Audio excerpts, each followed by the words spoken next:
Jesus taught us to pray, "Thy kingdom come, thy will be done on earth as it is in heaven." To pray for God's kingdom to come in our midst, to pray for God's reign to be realized in our midst, is to pray for God's will to be done, to pray that God's dream might be realized in our lives and in our time. In my home parish, where I grew up in Buffalo, New York, there was a woman who lived in a house that caught fire in the 1940s. She was severely damaged, she was wounded, and she spent a long time in hospitals recovering. The net result of her time in the hospital and of what happened to her because of the fire was that both of her legs had to be amputated. Her priest went and visited with her and spent time with her and helped her talk about it to work her way through all of the struggle that would entail. She was so upset that at one point she was just ready to give up. And in her conversation with her priest, she finally said, "If God would just help me have my legs again in some way, I promise that I will serve him the rest of my life."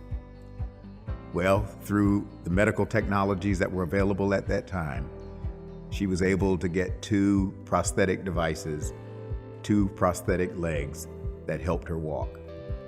And all the time when I grew up and many other children in that church, we knew her as Aunt Ruth, and she had crutches and those 2 prosthetic legs.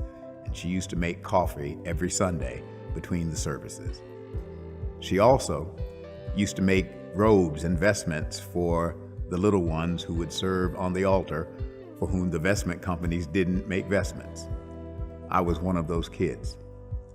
In fact, the truth is, she made vestments for young children who would serve on the altar as acolytes, and today there are 6 or 7 of those young children who are actually priests of the church, serving the church today. On the day I was ordained deacon, she was there. And she said to me, "God answered my prayer, because wherever you go, I go. Your legs are my legs, and God has answered my prayer.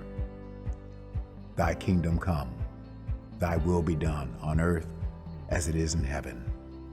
Therein is a prayer that God's will and God's dream might be realized in our time and in our lives.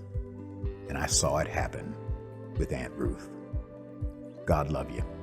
God bless you. And may God hold us all in those almighty hands of love.